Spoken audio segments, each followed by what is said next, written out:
Today on Delmarva Life, we are going purple. Going purple to bring awareness to a killer that has claimed more lives than cars, guns, and falls combined. Going purple to highlight the people who have committed their lives to making sure families don't fall into the grips of addiction. And going purple to show there is hope. Making it to the other side of addiction is possible. The Delmarva Life Purple Show starts now.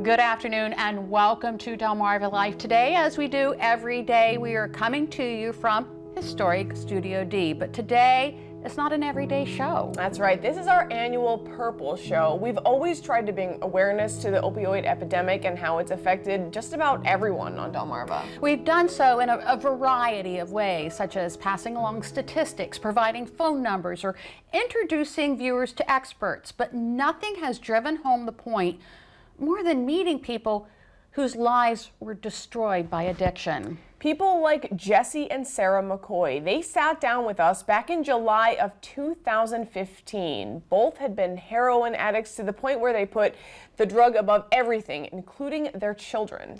And Jesse and Sarah were able to free themselves from addiction and get their lives back on track. And we are so happy to welcome them back to historic Studio D. Jesse McCoy, Sarah McCoy, thank you for being here today. You know, I was telling you before the camera started, I think of you often because you were here in 2015 and you guys had gotten through the worst of it. How are you today? We are thankful. Yeah. We are thankful, yes. Yeah, it's been 10 years now, right? Yeah. Yes. Yeah. Wow. Yes. So give us a little recap. I mean, Jesse, you had said you basically grew up with addiction. Yeah, that was the environment of my home, my mother and father both. And a lot of, there was drug abuse. My dad sold drugs, a lot of physical abuse. That's what I grew up in. That was a normal household for me. And even though I hated it so much as a child, by default, it became what I ran to deal with the hurt and the pain of losing my father at a young age and just being left out there on my own and starting to battle mental depression, suicidal thoughts. I battled that a lot at a young age. And so it was a very dark place in my life, and it just increased the older I got. Mm-hmm. And then Sarah, how did it start for you?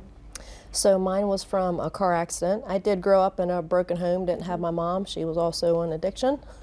But mine really started with a car accident and getting prescribed painkillers. Yeah. And you got to a point where you were both of you were using heroin regularly? Yes. Yeah. Even Yes. when you were pregnant? Yes. Wow. Yes. Yeah. And you had a daughter. I do. Brianna. And Yes. her birth wasn't carefree. No.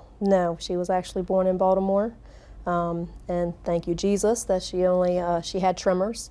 But to see her today, we just had a women's conference, and to see her up there worshiping and dancing, and she has her own testimony. You know, she was fighting at birth, and I am thankful, so very thankful, because to see her today, you wouldn't know.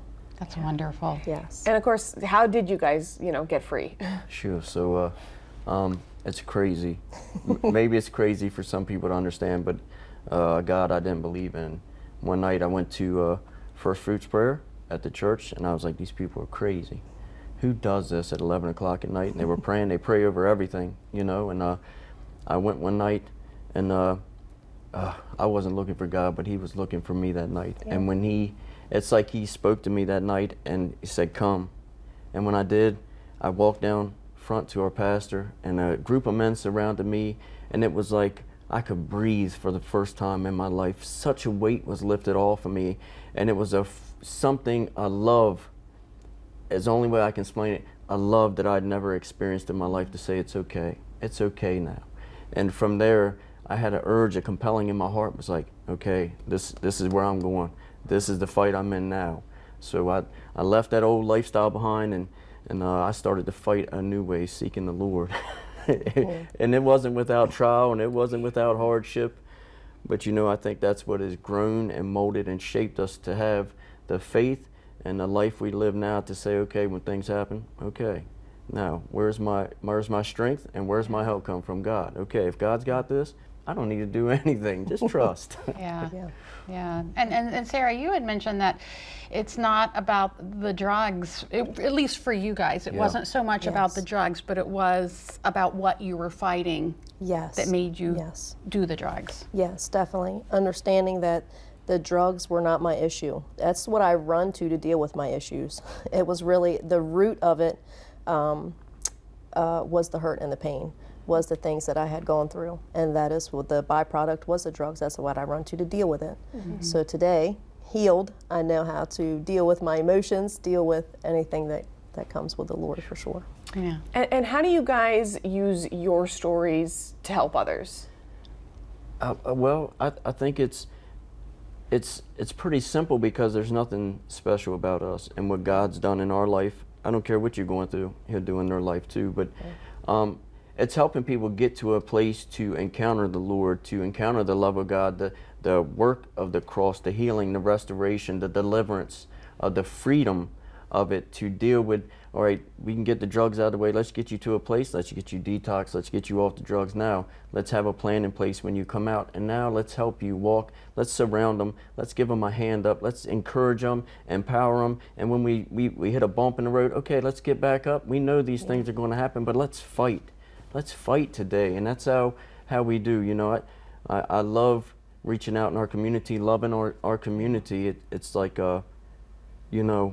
there's no greater feeling of humility than when you help others to gain what God has for them also.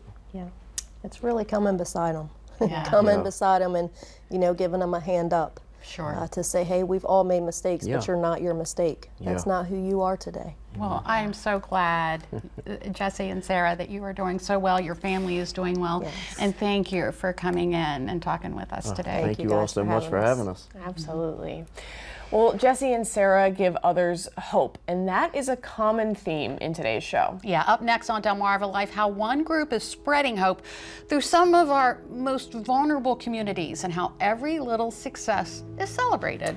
Another lifeline can be found in the city of Salisbury that offers hope and healing to those in the grips of addiction. We're going to take you to the Recovery Resource Center and introduce you to someone who's living proof that change is possible. Another organization that's been crusading against the drug epidemic for a decade. We catch up with a founding member of Attack Addiction to celebrate their successes and hear why their work is nowhere near done.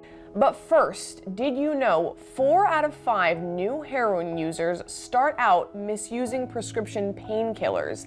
And teens who legitimately use prescription opioids are 33% more likely to misuse opioids after high school. Stay with us, Delmarva Life's Purple Show. We'll be right back.